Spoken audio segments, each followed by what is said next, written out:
ओम नमः शिवाय। ओम नमः शिवाय। 7 दिन में परी को सिद्ध कीजिए। बहुत ही आसान अमल है आज का हमारा परी का, जो कि कोई भी मेरा बहन मेरा भाई कर सकता है। मुस्लिम कर सकता है, हिंदू कर सकता है, गैर मुस्लिम कर सकता है, गैर हिंदू कर सकता है। कोई भी मेरा बहन और कोई भी मेरा भाई और कोई भी पंथ वाला मेरा बहन भाई कर सकता है। तो चलिए साधना की तरफ बढ़ते हैं। कौन सी साधना है, कैसे करी जाएगी, तो चलिए आगे बढ़ते हैं। इस साधना में हमारा कोई ज़्यादा लेन देन नहीं है। आप बहुत ही ज़्यादा खर्च कम होगा आपका इस साधना में। बहुत ही आसानी के साथ इस साधना को हम सिद्ध कर पाएंगे। तो चलिए क्या विधि विधान है, विधि विधान बताते हैं। तो सबसे पहले आपने पीपल का पत्ता लेना है।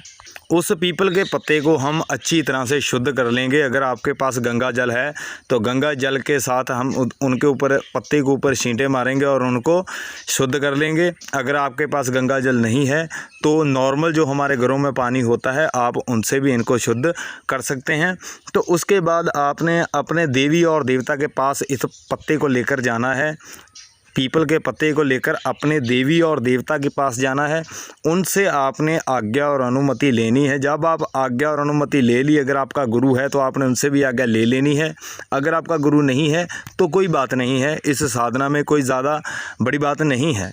इस पीपल के पत्ते के ऊपर आपने एक नाम लिखना है। तो नाम कौन सा लिखेंगे? जोहादी परी आपने इनका नाम लिखना है। जोहादी परी, फिर से आपको एक बार बता देता हूँ, रिपीट कर देते हैं।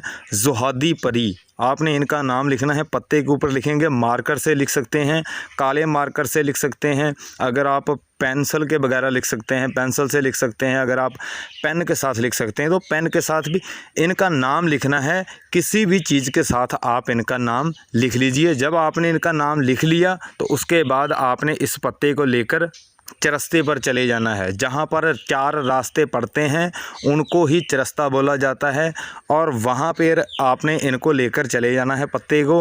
और वहाँ पर जाकर आपने रात को 11 बजे इस पत्ते को आपने रखना है, ताकि सुबह में तो लोग आते जाते रहते हैं, सुबह में तो बात नहीं बनेगी। जे हमारी साधना, जे हमारा अमल रात्रि काल में है, तो रात्रि काल में ही करेंगे इनको।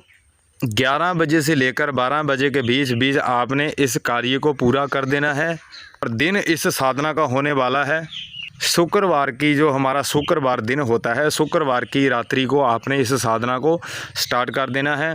ज़्यादा इसमें कोई झंझट वाली बात नहीं है, ज़्यादा लेन देन भी नहीं है। जितना हमने नॉर्मल आपको बताया है वैसे ही आपने करना है। तो आपकी जो परी साधना है 100% सिद्ध होगी और अमल में आपको कामयाबी मिलेगी। कोई आपने मंत्र नहीं बोलना, कोई आपने बैठना नहीं है, कोई आपको सुरक्षा मंत्र की ज़रूरत नहीं है।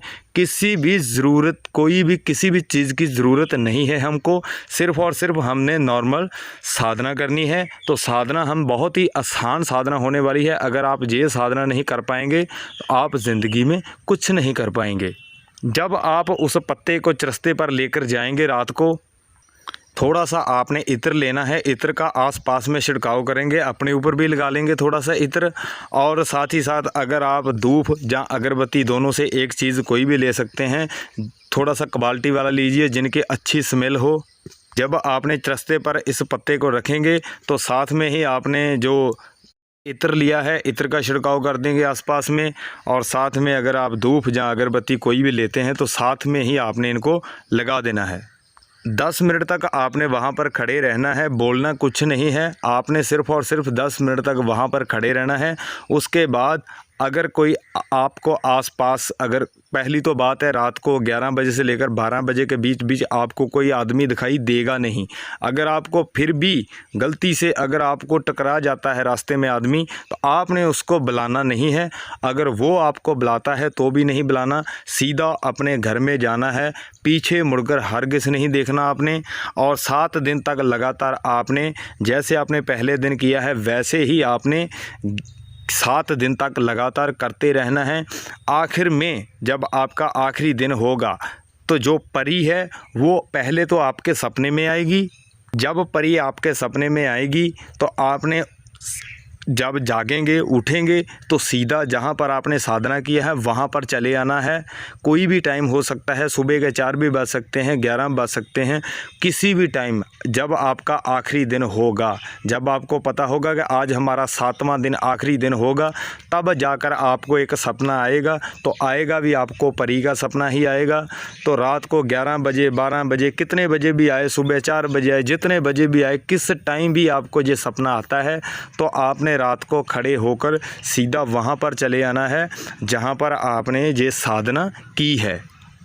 जब आप वहाँ पर आएंगे तो आपसे परी बात करेगी कि आपने मुझे किस लिए बुलाया है। तो आपने उनको यही बोलना है कि मैंने जन कल्याण के लिए बुलाया है आपको। उसके बाद आपने वचनों की बात कर लेनी है। 3 ही वचन आपने लेने हैं, 3 ही वचन आपने देने हैं, बस इतना ज़्यादा आपने रखना है।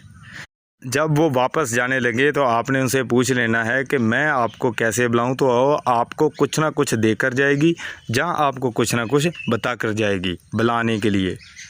अब नियम की बात कर लेते हैं। देखिए, मीट, मछली, अंडा आपने बिल्कुल नहीं खाना जब तक आपकी ये साधना चलती है।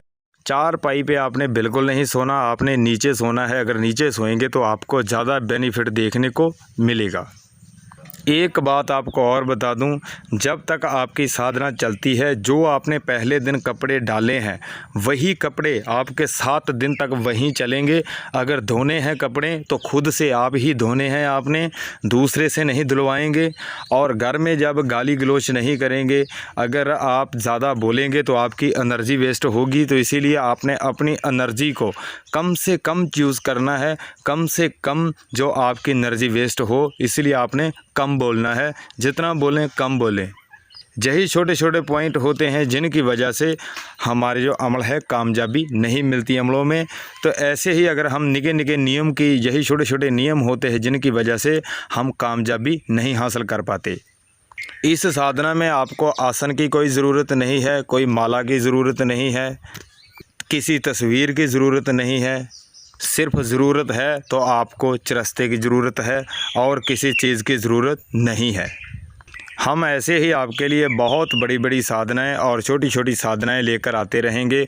आसान से आसान लेकर साधना आएंगे, ताकि आज के समय में जो कि हमारे जो साधक होते हैं ज़्यादा कठिनाई वाली साधना नहीं कर पाते, तो इसीलिए हम आसान से आसान साधना ही आपके लिए लेकर आते रहेंगे। अगर किसी मेरे भाई को किसी बात का नहीं पता चलता तो वो हमें कमेंट सेक्शन में मैसेज करके पूछ सकता है, हम उनका ज़रूर रिप्लाई देंगे। जो हमारे भाई गंदे पिले कमेंट करते हैं तो प्लीज़ उनसे रिक्वेस्ट है, आप ऐसे कमेंट हमें मत कीजिए। ऐसे कमेंटों से आपको कोई फ़र्क नहीं पड़ेगा और हमें भी नहीं पड़ेगा। तो इसीलिए अगर आप माड़ा अच्छा ना बोलेंगे तो सबसे बेहतर है। तो लाइक, शेयर, सब्सक्राइब करना मत भूलिए, बाद में आप भूल जाते हो तो प्लीज़ अभी कीजिए। अब हमें इजाज़त दीजिए। ओम नमः शिवाय, वंदे मातरम।